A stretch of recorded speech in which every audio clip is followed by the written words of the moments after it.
Como em todos os ritos litúrgicos, a oração eucarística também conta com expressões corporais, feitas com gestos e com posições do corpo. Expressões comunicativas para favorecer quem preside a oração eucarística e, ao mesmo tempo, ser mensagem para quem dela participa silenciosamente na Assembleia Litúrgica. Nós vamos considerar agora a oração eucarística do ponto de vista da comunicação gestual. Nesta Lexio Litúrgica, vamos falar sobre a gestualidade orante na oração eucarística. Enquanto processo comunicativo, a gestualidade pode favorecer a concentração orante ou pode promover ruídos. Isso acontece quando os gestos perdem a força comunicativa porque se tornaram mecânicos. E esse é sempre um grande risco. A maior parte dos gestos na oração eucarística é realizada pelo presidente da celebração. E todos são gestos orantes, como estar de pé, levantar os braços, inclinar-se, bater no peito, fazer genuflexão, apresentar e elevar ofertorialmente o corpo e sangue do Senhor. Deste ponto de vista, o proclamador da oração eucarística reza com palavras e com gestos que correspondem às palavras e significados simbólicos. Por isso, a necessidade de conhecer a gestualidade litúrgica para uma boa e eficiente comunicação litúrgica e celebrativa. Iniciemos com a posição gestual de estar de pé, tanto da parte de quem preside como dos demais celebrantes. O estar de pé é o gesto mais utilizado na comunicação celebrativa da nossa liturgia. A inspiração vem lá do livro do Apocalipse, onde se lê: depois disso, vi uma grande multidão que ninguém podia contar, de toda nação, tribo, povo e língua.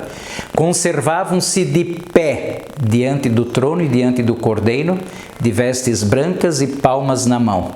E bradavam em alta voz: a salvação é a obra de nosso Deus, que está assentado no trono e do Cordeiro.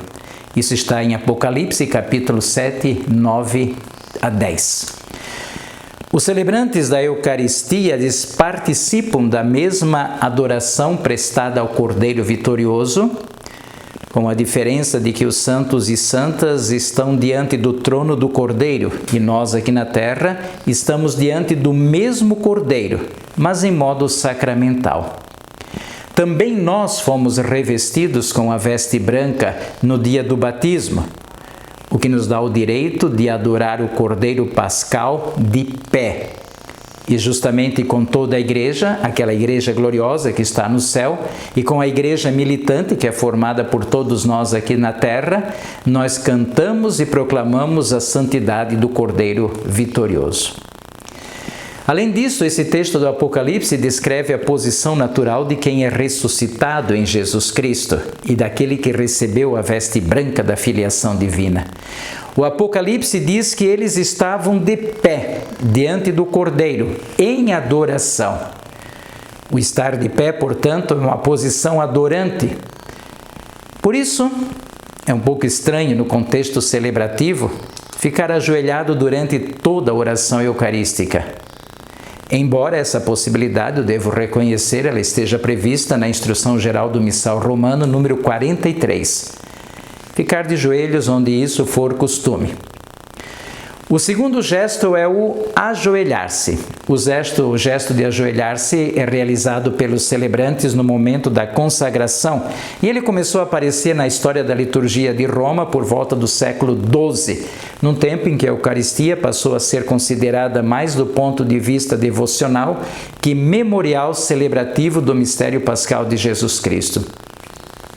Foi um tempo histórico no qual havia preocupação exagerada em ver o milagre eucarístico.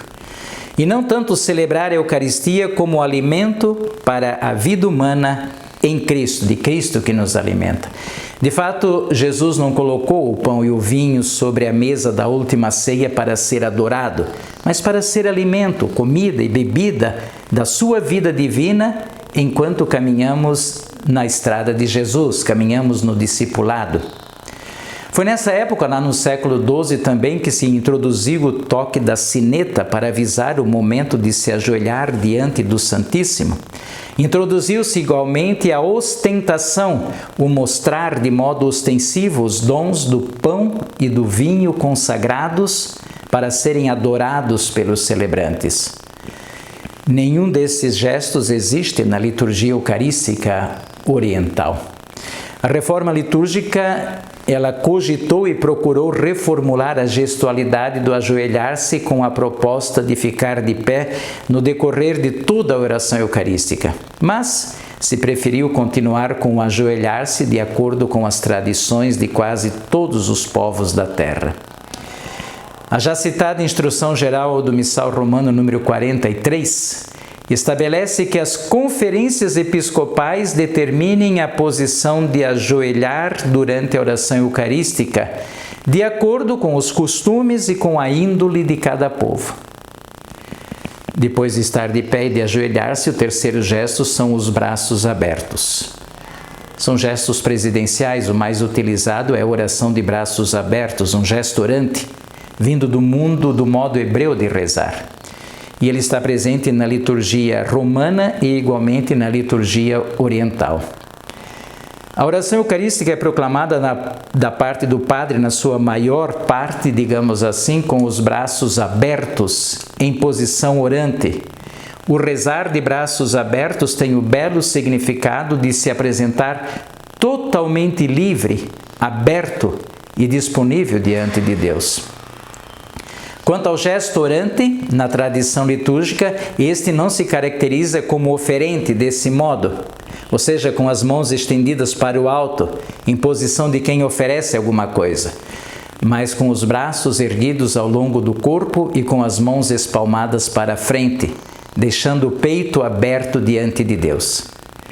É claro que o fato de rezar com as mãos abertas em atitude de oração não significa nenhum desvio litúrgico. Eu estou apenas ressaltando a postura tradicional e orante com os braços abertos. Outro gesto importantíssimo na oração eucarística é da imposição das mãos. É o gesto típico da invocação do Espírito Santo na liturgia, caracterizado na teologia litúrgica como gesto epiclético, que significa invocação do Espírito Santo. A liturgia invoca o Espírito Santo não elevando as mãos, mas impondo as mãos. Na oração eucarística, o padre impõe as mãos, acompanhado de uma oração invocativa ao Espírito Santo, para que Deus envie seu Espírito Divino e consagre o pão e o vinho em corpo e sangue do Senhor. Um dos gestos mais característicos da oração eucarística é a apresentação do sacramento do corpo e sangue do Senhor aos celebrantes. A apresentação do corpo e sangue do Senhor, como dizia antes, foi introduzida na liturgia eucarística a partir do século XII e é fruto de um crescente devocionalismo para com a Eucaristia. Eu já comentei isso em outra oportunidade. A Instrução Geral do Missal Romano número 179 orienta a apresentar o sacramento à Assembleia e não ofertar. O mesmo se lê na rubrica 91 da oração eucarística, onde o texto latino diz: Ostiam consacratam ostendit populo. A CNBB, aqui no Brasil, traduziu: mostra ao povo a hóstia consagrada. As rubricas propõem a apresentação simples e não se contempla o erguer, o elevar o pão e o vinho consagrados, girando ele para todos os lados da igreja, e menos ainda o que pode ser classificado, com um grande exagero, caminhar pela igreja com o corpo e o sangue do Senhor. A oração eucarística não tem essa finalidade. A adoração ao Santíssimo Sacramento na Eucaristia é sempre silenciosa, em todos os sentidos, inclusive na gestualidade. A elevação do pão e do vinho consagrados são considerados somente como gesto ofertorial no perípsum, quando o padre oferece o corpo e o sangue do Senhor, dizendo: por Cristo, com Cristo e em Cristo. Ali sim, está orientado na rubrica 100 do Missal Romano. Esse tema, ele já foi tratado em outra Lexio Divina e outra Lexio Litúrgica, ou seja, o momento do per ipsum, o momento do por Cristo, com Cristo em Cristo, como gesto ofertorial. Naquele momento acontece o ofertório da Eucaristia, oferecendo ao Pai o corpo e o sangue de Jesus Cristo. Outro gesto na oração eucarística é a genuflexão. É um gesto presidencial feito depois da consagração do pão e do vinho. Eu já dediquei uma reflexão sobre esse gesto, tratando da homenagem ao sacramento. Na prática, consta de um gesto de adoração diante do Senhor sacramentado, verdadeiramente presente no pão e no vinho eucaristizados, consagrados pela presença e pela ação do Espírito Santo.